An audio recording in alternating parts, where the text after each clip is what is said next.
Así que es importante, y por eso este mensaje del cual hemos estado ya predicando, el Sermón del Monte, hemos dicho que es útil y sigue siendo útil, mantiene su vigencia.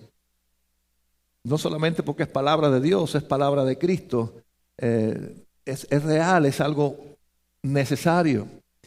Y al final de este mensaje el Señor hace esta ilustración que el que oye y pone en práctica y obedece este mensaje, estas palabras, es semejante a aquel que construye su casa sobre la roca.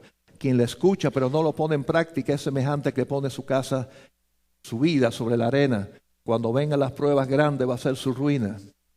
Y es lo que vemos ahora tan seguido, matrimonios arruinados, familias arruinados, países arruinados, porque han basado su práctica no es la palabra de Dios, y por consiguiente, cuando viene la prueba, eso se derrumba, eso se cae. Y hoy vamos a estudiar un pequeño fragmento de ese mensaje que realmente está dentro del contexto de lo que vimos el domingo pasado de los tesoros en el cielo y no tesoros en la tierra. En ese contexto dice estas palabras tan importantes y comienza ahí en el capítulo 6 de Mateo. Y vamos a buscar en nuestro Nuevo Testamento, en nuestras Biblias, allí el Evangelio de Mateo. Capítulo 6. Y dice el versículo 24, la primera parte: ninguno puede servir a dos señores. Eso es una afirmación, no es una pregunta. Está afirmando un hecho. Ninguno puede servir a dos señores. Es un corto fragmento con un tremendo mensaje dentro de este mensaje, valga la redundancia, del Sermón del Monte. Y por eso debemos de hacerlo con cuidado. Hacerlo con cuidado porque muchos han tomado esto como excusa para no hacer lo que deben de hacer. Quizás alguno ha interpretado o ha querido interpretar que debido a que no podemos servir a dos señores sino solamente a Dios, por consiguiente no hay por qué tener ningún compromiso con la sociedad en la que se vive, y se da de espalda a las responsabilidades que tenemos en la sociedad que vivimos. Algunos toman esto como excusa, inclusive llegan a decir, bueno, si yo solamente sirvo al Señor, la familia no hay por qué servirla, y viene siendo una excusa para ser un mal padre, una excusa para no ser proveedor de la casa en el caso de los hombres, o una excusa de una mujer para no mantener su fidelidad y respeto a su esposo, etcétera. Pero hermanos, son excusas. Nada de eso tiene que ver con lo que realmente está diciendo este pasaje, y lo vamos a ver en un momento. Otros inclusive se atreven a tomarlo como excusa para explotar a otros y dicen, bueno, yo he renunciado al mundo y ahora sirvo solamente al Señor. Por consiguiente, llenan sus bolsillos de aquellos que supuestamente tratan de ayudar a aquel que está sirviendo a Dios, pero lo hacen de una manera intencional para enriquecerse a costilla de los demás. Para mi punto de vista, son excusas para personas vagas, irresponsables y manipuladoras. Nada de eso tiene que ver lo que realmente el Señor está diciendo aquí. Ahora, ¿qué es lo que está diciendo el Señor en cuanto a que no podemos servir a dos señores? Solamente podemos servir a uno. ¿Qué es lo que realmente está diciendo? Y continúa el versículo ahí 24, la segunda parte dice, porque o aborrecerá al uno y amará al otro. Porque o aborrecerá al uno y amará al otro. Es el punto en que vamos a decir, al Señor que se sirve, que es uno solo, se le entrega a ese Dios, a ese Señor, sabemos que es nuestro Dios, un tipo específico de amor. Hay un amor o un tipo de amor que solamente corresponde a ese Señor. Si no amamos así a ese Señor, le estamos aborreciendo. Estamos poniéndonos los ojos en otro Señor. ¿Y a qué se refiere? No es un amor que está en competencia con el amor que damos a nuestra esposa o a nuestro esposo.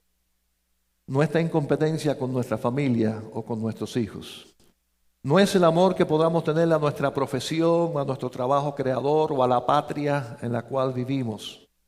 No es el amor ni tan siquiera que podemos decir que entregamos a la iglesia del Señor o a la obra del Señor. Es un tipo de amor que corresponde solo a Dios. Si no damos ese tipo de amor que corresponde solo a Dios, no le estamos dando el lugar del Señor que Él merece y que a Él le corresponde. Hay un texto, también palabra de Cristo, ahí en Marcos capítulo 12. Está prácticamente en los evangelios, pero Marcos 12:30, vamos a ver cómo lo explica o lo presenta Marcos. El Señor, hablando del más grande mandamiento, dice: y amarás al Señor tu Dios con todo tu corazón y con toda tu alma y con toda tu mente y con todas tus fuerzas. Este es el principal mandamiento. Así que este tipo de amor, que es un mandamiento, corresponde, como dice el texto, Señor nuestro Dios, es para Dios el Señor. Es el tipo de amor que no podemos entregar a otros ni a otra cosa. Corresponde solamente al Señor. Cuando damos este amor de esta manera, de con todo nuestro corazón, alma, mente y fuerza, a alguien, aún de la familia, según este texto, estamos aborreciendo a Dios. ¿Está fuerte eso, no? Este amor con toda nuestra fuerza, fíjense la expresión todo, toda nuestra mente, toda nuestra alma, esa entrega en la cual estamos entregados en totalidad, como prioridad número uno, corresponde solamente a Dios. Al punto de que si hacemos esto dirigido a otra persona, estamos entonces aborreciendo, odiando realmente a Dios. No, ¿cómo yo voy a aborrecer a Dios? ¿Cómo pudiera en mí existir un sentimiento de ese tipo contra Dios? Jamás. ¿A quién dedicas a quién dedicas un amor con todas tus fuerzas, con toda tu mente, con toda tu alma? Si lo dedicas a otro que no sea Dios, tienes otro Señor, estás aborreciendo a Dios. Pero alguien dirá, eso está extremo, eso es radical. Eso está demasiado radical. Bueno, yo no sé si está demasiado radical, pero tengo que aceptar que es radical. Y es fuerte. Pero es lo que la Biblia enseña. ¿Tendrá algún respaldo este tipo de exigencia de parte de Dios o de Cristo, del tipo de amor que debemos darle? ¿Habrá o será solamente, estoy sacando esto de los pelos así de un fragmento de un versículo y me estoy yendo de la enseñanza de la Biblia en otros textos? Para recordar que no lo estoy haciendo, busquen ahí Mateo 10, 37 al 38. Y vamos a ver si Cristo era radical o no en cuanto al amor hacia Él y hacia Dios, que es mismo Dios, ¿no? El que ama a padre o madre más que a mí, no es digno de mí. El que ama a hijo o hija más que a mí, no es digno de mí. Y el que no toma su cruz y sigue en pos de mí, no es digno de mí. Yo creo que está ratificado aquí que el Señor es radical en cuanto a que Él es el Señor, un único Señor que merece este tipo de amor con toda nuestra mente, con toda nuestra fuerza, con toda nuestra alma. Corresponde a Él, no lo comparte con nadie. Es el tipo de amor que pone a Dios primero. No es un tipo de amor que excluye. Fíjense que no está diciendo que no puede amar a su padre o a su madre o a sus hijos. No está diciendo eso. Está diciendo que debemos de amarle más. No está quitándole amor a la familia. Está diciendo que el máximo amor es para Él. Y lo cierto es que lo hemos dicho muchas veces porque definitivamente, hermanos, esto no es excusa para que no amemos a nuestra esposa, a nuestro esposo, a nuestros hijos. Porque lo cierto es, y yo creo que muchos de nosotros pueden testificar, que el día que decidimos de poner nuestro amor y nuestra fe en Dios, ese día empezamos a amar más a nuestra familia. Ese día aprendimos a amar mejor a nuestra esposa y a nuestro esposo. Bíblicamente hablando, ser mejores padres, mejores amigos, es más, mejores ciudadanos, mejores trabajadores en los lugares donde trabajamos. Porque cuando el Señor es el Señor y le estamos dando a Él el primer lugar, las cosas caen en su lugar. Y la familia, la esposa, los hijos caen en su lugar. Es un lugar precioso. Hermanos, y para que esto ocurra, tenemos que tomar conciencia ahí en nuestro corazón y priorizar a Dios. Aún sobre nuestra esposa, aún sobre nuestros hijos. Cuando lo hacemos así, a ellos les conviene. Porque van a recibir de nosotros más amor, más entrega. Porque vamos a ser más verdaderos hijos de Dios. Y un hijo de Dios es buen padre. Y un hijo de Dios es buen esposo. Un hijo de Dios es una buena esposa. Así que haciendo eso se resuelven tantas cosas. Pero el Señor lo quiere, el Señor lo pide. Ahora, ¿cómo podríamos ilustrar que este tipo de amor realmente no puede ser compartido? Y yo honestamente preparando este mensaje, generalmente lo único que yo busco realmente fuera de la Biblia y la oración, excepto quizás algún diccionario bíblico así para buscar el sentido de alguna palabra que no entienda bien o buscar el sentido hebreo o griego de la palabra, es ilustraciones, y trato de buscar ilustraciones que me ayuden, pero haciendo este mensaje no encontraba ninguna ilustración, así me puse a pensar qué inventar para ilustrar cómo pudiera sentirse Dios cuando nosotros amamos a algo o a alguien por encima de Él. Y pensando en esto, se me ocurrió esta ilustración, inventé esto. Imagínense que alguna persona fue secuestrada por una banda de personas terribles, desalmadas, y lo tienen secuestrado, está ahí esa persona vejada, encerrada en la oscuridad. Vamos a imaginar también que viene un team de personas a salvarlo. Vienen a salvarlo, arriesgan sus vidas y en el intento mueren algunos de ellos. Mueren, dan su sangre por rescatar a esta persona que está allí secuestrada.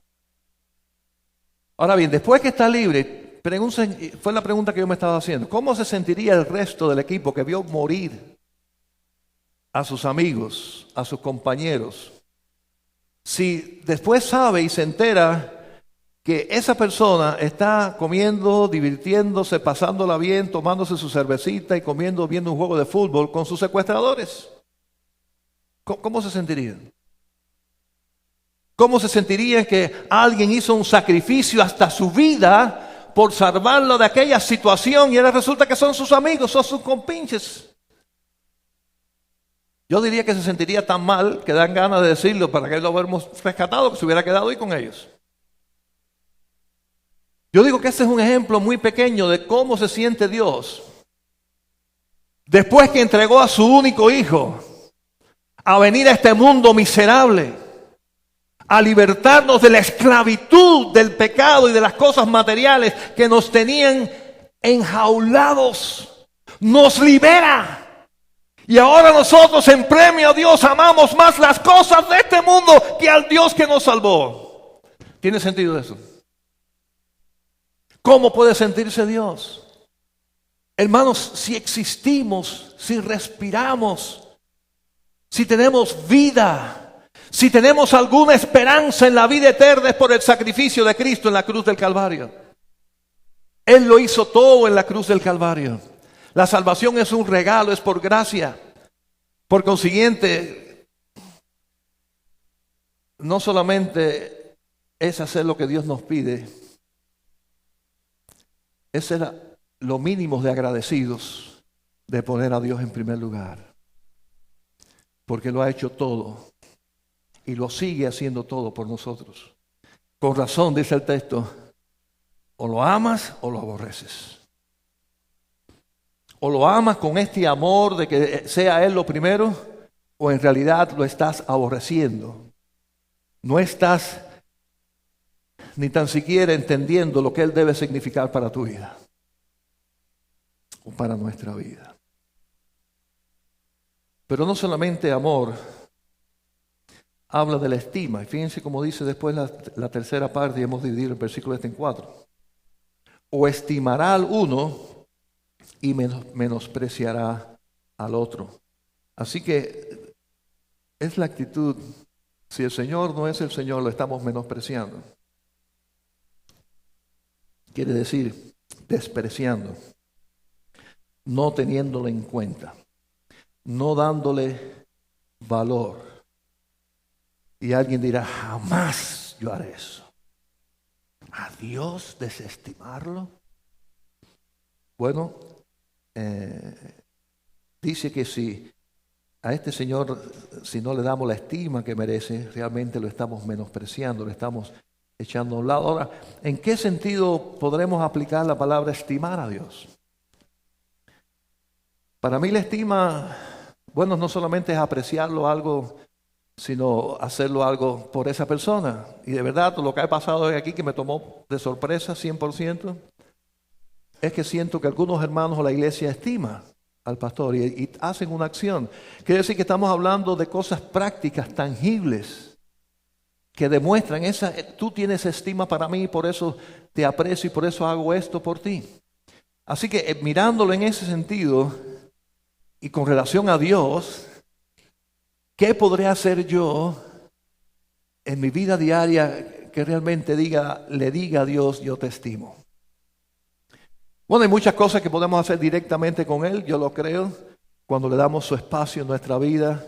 Y estoy hablando de la oración, el tiempo que estamos a solas con Él en oración. Estoy hablando de la meditación de su palabra, escuchando su palabra.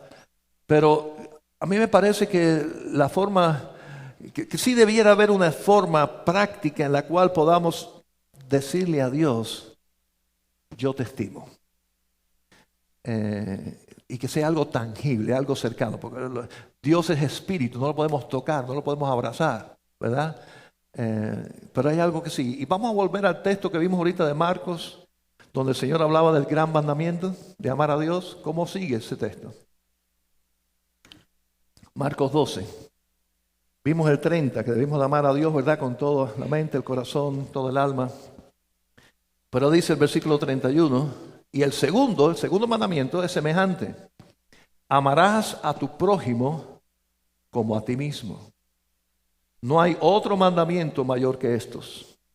Así que son dos mandamientos, los dos más importantes mandamientos según palabra del mismo Cristo, y que los dos son semejantes, los dos se parecen. Amar a Dios y amar al prójimo. Así que realmente yo creo que hay una tremenda posibilidad de mostrar nuestra estima a Dios haciendo algo por mi prójimo. Estimando y haciendo algo por el que sí puedo tocar. Lo cierto es que Dios no necesita nada de mí, Él lo tiene todo, ¿verdad? Es Dios. Quizás como padre necesita en cierto sentido nuestra estima, nuestro aprecio, nuestro amor. Pero materialmente hablando, ¿qué necesidad va a tener Dios? ¿Cuándo Dios va a estar enfermo? ¿Cuándo Dios va a estar preso? ¿Cuándo Dios va a estar triste y necesita consuelo? Nunca vamos a tener esa oportunidad. A Él directamente. Pero ¿qué pasa con nuestros semejantes? Sí puede estar enfermo, sí puede estar preso, sí puede estar triste, sí puede estar solo. Sí puede estar necesitado de un amigo, sí puede. Esa persona sí puedo estimar. Y dice aquí que es el mismo mandamiento. Así que la forma de que ese Señor sea el Señor y el primero es cuando yo le estimo a Él a partir y a través de nuestros semejantes. Sobre todo aquellos que están en necesidad. Y por eso, hermano, esa es la esencia de una verdadera iglesia cristiana. Muchos piensan que la esencia de una verdadera iglesia cristiana es como nos amamos unos a otros, y eso es parte. Hermanos, pero amarnos unos a otros los encontramos en el ejército. El que ha sido militar sabe de qué estoy hablando. Se guardan las espaldas, se estiman, compañeros de estudio, como tengo yo mis amigos, que estudiamos juntos, nos amamos, nos apreciamos. Ahí hay estima. Dentro del grupo, en la familia normal, hay estima entre ellos y se aman y se ayudan. No hay que ir a la iglesia para encontrar eso. Pero la estima por los que están afuera, la estima por los que están necesitados sin que sean nada nuestro, inclusive algunos que se llamen nuestros enemigos y que nos odien. Ahí es donde está la cosa, ahí es donde la iglesia tiene que ser diferente. Ahí es donde debe demostrar la iglesia que es iglesia de Cristo. Amén. Amén, hermanos. Mientras no captemos eso, no estamos en el Espíritu de Cristo. Mientras no captemos, hermanos, que lo principal de nosotros aquí, después de adorar a Dios, es alcanzar a que está perdido y que sienta la estima nuestra de corazón, no somos la iglesia que Cristo quiere. Porque cuando Él se fue, lo último que dijo fue: id y hacer discípulos a todas las naciones, bautizándolos en el nombre del Padre, del Hijo y del Espíritu Santo. Sean mis testigos. Id y predicad el Evangelio a toda criatura. Estimen, en otras palabras, estimen a sus semejantes. Y haciendo eso, yo soy su Señor. Y si no lo haces, según este texto, ¿a quién estamos menospreciando? ¿A quién? A Dios. No al que no vamos a ver, no al que está enfermo, no al que está triste. Sí, al menospreciarle a ellos, estamos menospreciando a Dios.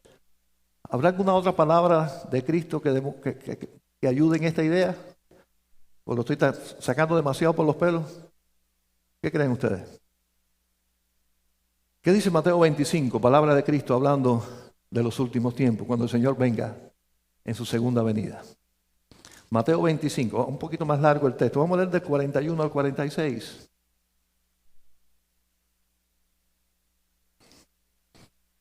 Entonces dirá también a los de su izquierda: apartaos de mí, malditos, al fuego eterno, preparado para el diablo y sus ángeles. Porque tuve hambre y no me disteis de comer. Tuve sed y no me disteis de beber. Fui forastero y no me recogisteis. Estuve desnudo y no me cubristeis. Enfermo y en la cárcel y no me visitasteis. Entonces también ellos le responderán diciendo: Señor, ¿cuándo te vimos hambriento, sediento, forastero, desnudo, enfermo o en la cárcel y no te servimos? Entonces le responderá diciendo: de cierto os digo que en cuanto no lo hicisteis a uno de estos más pequeños, tampoco a mí lo hicisteis. Y irán estos al castigo eterno y los justos a la vida eterna. Así que cuando habla aquí de considerar o de estimar a este Señor para que sea el Señor y de esa manera no menospreciarlo, sí tiene una base bíblica tremenda que se refiere a aquellos que son nuestros semejantes cuando están en necesidad. Así que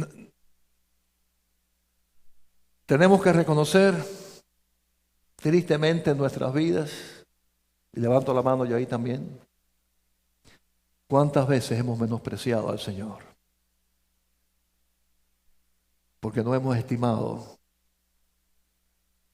al que está en necesidad. No le hemos priorizado en su necesidad. No hemos intentado buscarle, rescatarle, ayudarle. No solamente en problemas físicos y tangibles, como habla aquí de enfermedad o de prisión, sino todavía más aún en la necesidad espiritual, en la oscuridad en que están sin Cristo Jesús, de tener esa estima que sea lo suficientemente elemental, hermano, eso es elemental, de explicarle que se están yendo para el infierno.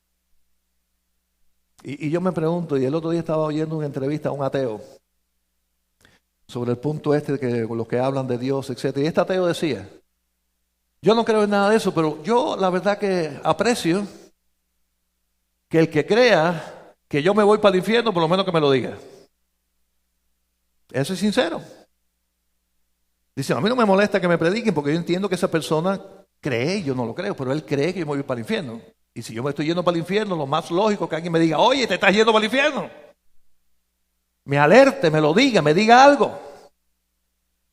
Y eso es exactamente, creo, que demuestra un mínimo de estima. ¿No creen ustedes? Así que yo te estimo mucho, estoy mirando que vas por ahí te vas a caer en un barranco, te vas a desaparecer, te vas a desbaratar. Yo te estimo tanto, pero no te digo nada y dejo que te caigas. Y yo me pregunto, ¿dónde está la estima? La mínima, la elemental. Y el Señor dice, está hablando a ese Señor, para que sea el Señor hay que estimarlo, si no lo estoy despreciando, lo estoy menospreciando, lo estoy echando a un lado. Y así se sintió Cristo al punto de que ustedes vieron el mensaje. Lo que demuestra quiénes son salvos. Y no es un texto para decir, ve, hay que hacer esto si no eres salvo. No, somos salvos por gracia, por la gracia de Dios. Amén. Muchos textos hablan de eso. No es por obras para que nadie se gloríe. Pero aquellos que han sido salvos tienen este tipo de obra. Aman a Dios, no menosprecian a Dios, pero tienen de esa manera entonces estima por su semejante y hacen algo por ellos. Eso demuestra realmente quién está en nuestro corazón. Y haciendo eso, hermanos, estamos estimando, honrando, poniendo un alto a nuestro Dios. Por eso no se trata de una religión más, de tener nuestro nombre en una membresía de una iglesia. No se trata de eso. Se trata de vivir la vida que demuestra que estimamos a ese Dios y que ese Dios realmente es nuestro Señor. No de palabras, que en fin de cuentas es lo que sobra. Cualquiera dice cualquier cosa. Pero vivirlo, hermanos, y así realmente estamos demostrándole a Dios que Él realmente sí es nuestro Señor. Y la última parte de ese versículo 24, vamos a decir que hace el resumen y realmente nos recuerda que el contexto de todo esto tiene que ver con lo material. Ya estaba hablando de tesoros en el cielo, tesoros en la tierra, después habla de no servir ahora a dos señores. Y termina el versículo y dice, no podéis servir a Dios y a las riquezas. Así que si el Señor es tu Señor, es uno Señor, no puede ser las riquezas. Y aquí lógicamente la traducción en español riquezas, esta palabra tiene que ver realmente la que se usó más que el dinero. Está hablando de lo material, las posesiones materiales. No, el rico no es rico solamente porque tiene una cuenta grande en el banco, sino por la casa que tiene, el carro que tiene, las cosas que tiene, todas las cosas que tiene. Así que no está hablando solamente de dinero, está hablando de lo material. Cuando no podemos entonces decir que Dios es mi Señor, pero al mismo tiempo mi comportamiento demuestra que realmente son las riquezas, que es lo material, quien es mi Señor. Y ya hemos visto entonces cómo lo podemos saber. En las dos partes del texto anterior. Si le tenemos puesto a eso material, ese amor que significa toda mi mente para hacer dinero, toda mi mente para ser alguien, toda mi mente para tener, todos mis planes, mis proyectos en esta vida son para tener esos títulos, son para alcanzar esa posición, son para tener tantas posesiones. Hermano, yo puedo decir que Dios es mi Señor, pero mi corazón muestra que mi amor está en eso, no en Dios. No es lo que yo diga, es lo que yo demuestro. Y yo estoy demostrando entonces que yo estoy sirviendo a dos señores, a Dios porque estoy el domingo en la iglesia, pero al otro Señor porque es a lo que yo dedico mi mente, mis esfuerzos, mis talentos, mis esfuerzos. Está bien, estoy sirviendo a dos señores. ¿Cómo comienza el texto? No puedes servir a dos señores. Si estás amando así las posesiones, tú estás odiando a Dios. Él te salvó de la esclavitud de esas posesiones, que eran las que te tenían esclavizado, las que te hacían infeliz. No, se te olvidó ya. Por consiguiente ahora, no, mi corazón, mis sueños, toda mi mente es para Dios. Y lógicamente eso tiene su lugar. Hace falta el dinero, hace falta estudiar, hace falta tener una casa, un auto. Todas esas cosas son necesarias. Pero ahí no está puesto mi mente, mi corazón, mi entusiasmo, mis planes.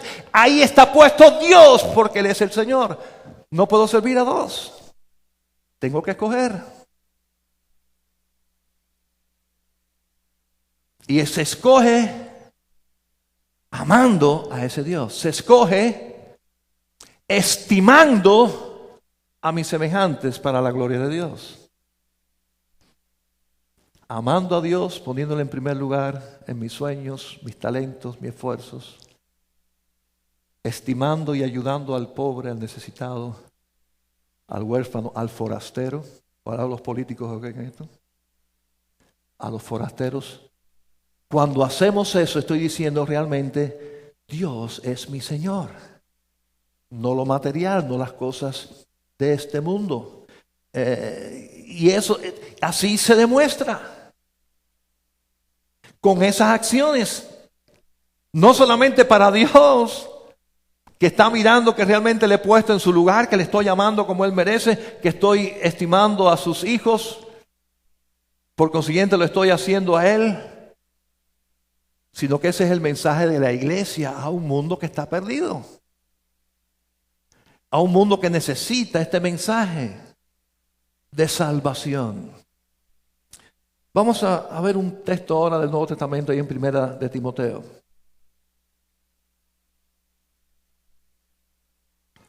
Que realmente aquí el apóstol Pablo, también inspirado por el Espíritu Santo, pone a lo material en su lugar. Y nos recuerdan que sí hace falta lo material, pero debe estar en su lugar.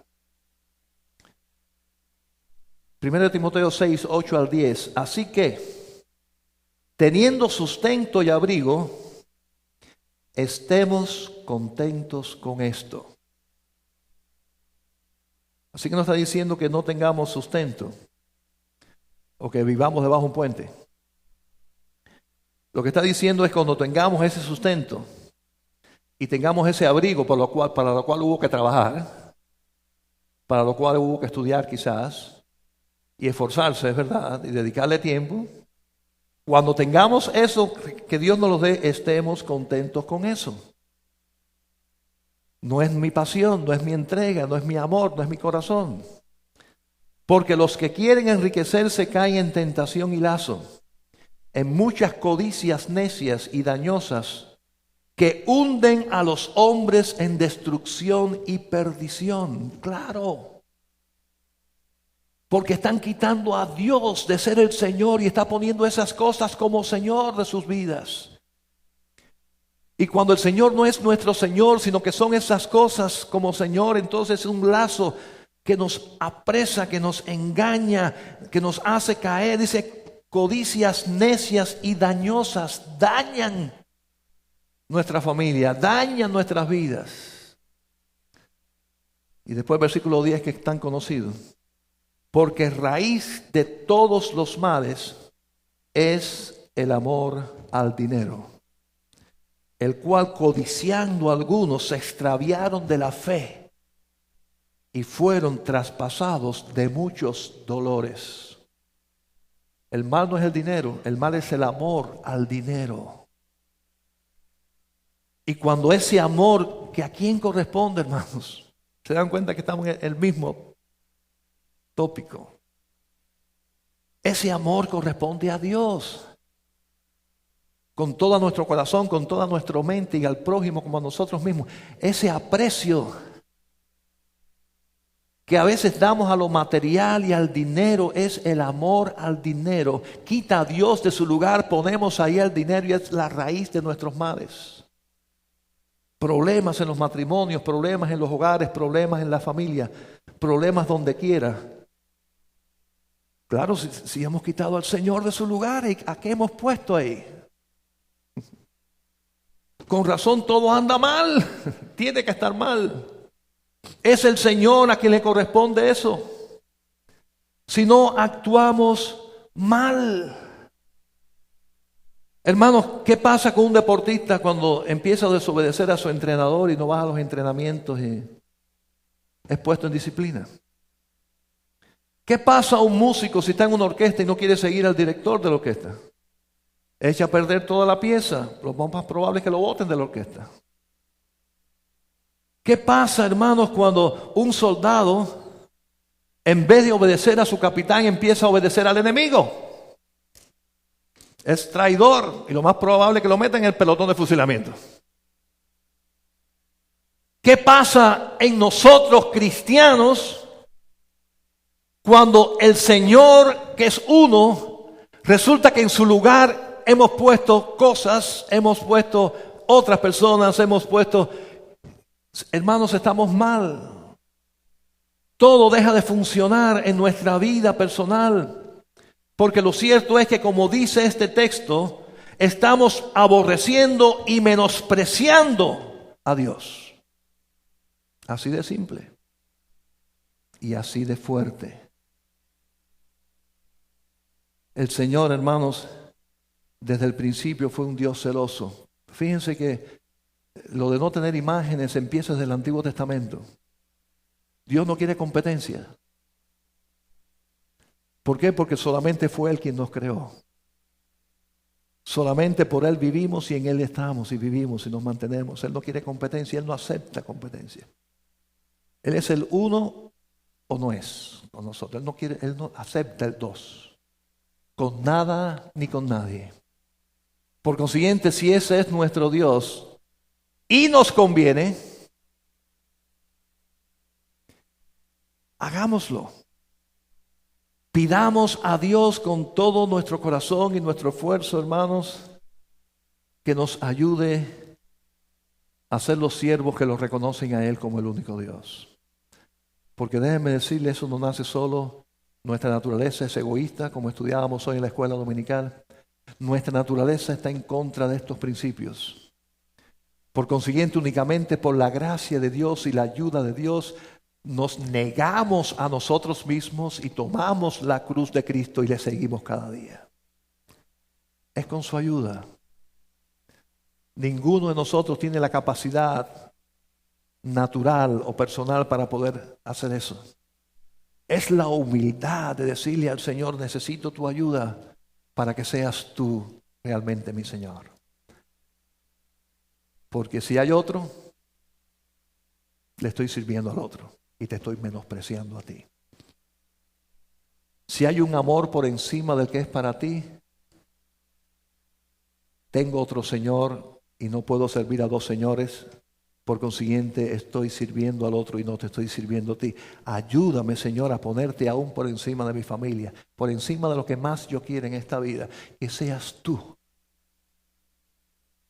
Que realmente te sirva solo a ti, que seas tú, mi Señor, yo tu siervo. Úsame entonces humildemente.